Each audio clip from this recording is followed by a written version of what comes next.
Provisions of law पे बात नहीं करूंगा ज़्यादा, ठीक है, उसमें सेक्शन नंबर 8 अब हमें स्टार्ट करना है, लेकिन उसमें अभी नहीं मैं जा रहा।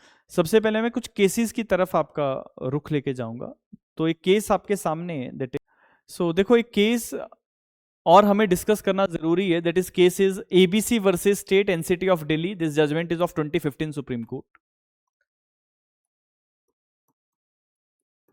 2015 का केस है।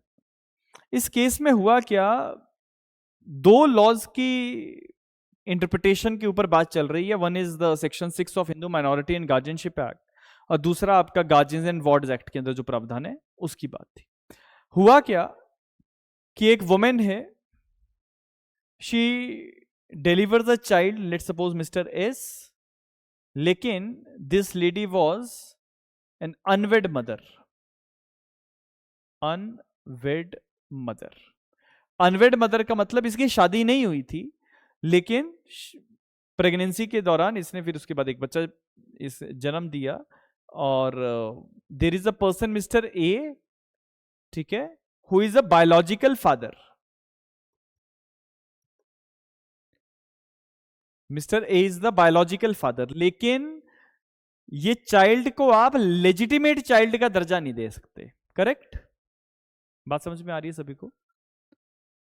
Because legitimacy comes from a lawful wedlock, है ना। तो अगर शादी नहीं थी और बच्चे ने जन्म ले लिया, ठीक है, तो ये बच्चा लेजिटिमेट चाइल्ड का दर्जा इसको नहीं दे पाएंगे। ये डब्ल्यू का चाइल्ड है हमें पता है, लेकिन ए से इसका बायोलॉजिकल ओरिजिन तो है, बट ए और डब्ल्यू के बीच में शादी नहीं थी, तो W will be called to be an unwed mother. अब ऐसा ही ABC versus state of NCT of Delhi का ये जो मुकदमा है 2015 में डिसाइड हुआ, इसमें इस वुमेन को अपने चाइल्ड का सोल गार्जियन अपॉइंट होने के लिए इसने एक एप्लीकेशन लगाई under the guardian and wards act, ठीक है।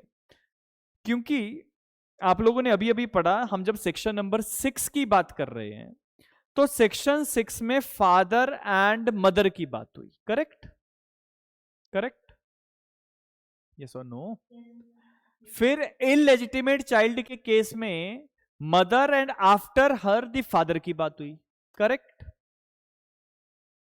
हमारे केस में जो इसका सेकेंड पार्ट था, क्लॉज बी था, वो अप्लाई हो रहा है कि if it is an illegitimate child, so mother will be natural guardian and after her father, and father मतलब जो बायोलॉजिकल फादर है, क्योंकि इलेजिटिमेट है। तो मदर और फादर कायदे से तो दोनों ही गार्जियन है, लेकिन पहले कौन? Mother. Correct? Right?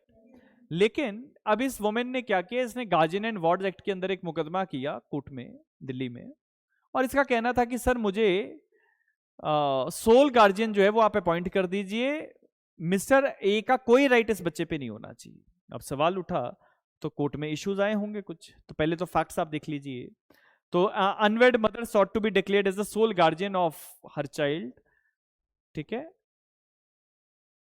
Soul guardian of her child. अब कायदा ये कहता है, ध्यान से सुनना मेरी बात और दिमाग खोल के और कान खोल के, कायदा ये कहता है, लॉ ये कहता है कि जब दो पेरेंट्स हैं, फादर एंड मदर हैं, और उनमें से एक व्यक्ति अपने आप को सोल गार्जियन अपॉइंट करने की एप्लीकेशन कोर्ट में मूव कर दे, तो as per the rule of practice आपको ऑपोजिट पार्टी को नोटिस देना पड़ेगा।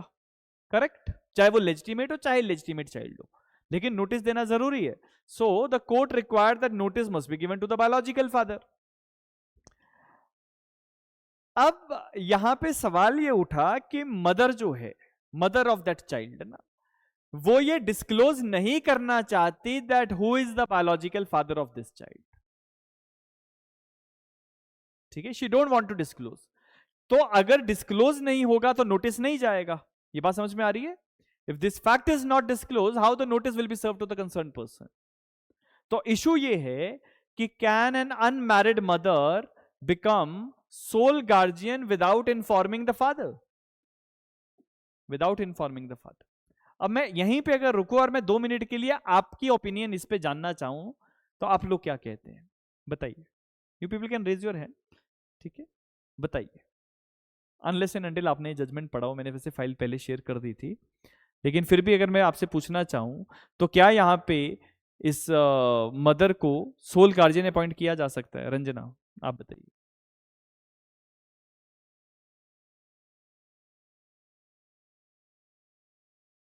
Give your opinion, it may be correct, it may not be. हाँ जी Sitanshu. Sir, also she can be appointed and she can't be close to paternity हाँ because it will be a direct violation of her right to privacy. Right, पढ़ा Second right to privacy. Judgement पढ़ा था पहले? No, sir, ठीक, I am not aware. चलो ठीक है। But स- sir, ये हाँ different type of situation so she का same वाली case में भी चलो ठीक है। तो कोर्ट ने इस केस में क्या डिसीजन दिया? तो कोर्ट ने कहा है that unwed mother can be appointed as a sole legal guardian and notice to the father is not mandatory in every case. हर केस में जरूरत नहीं है।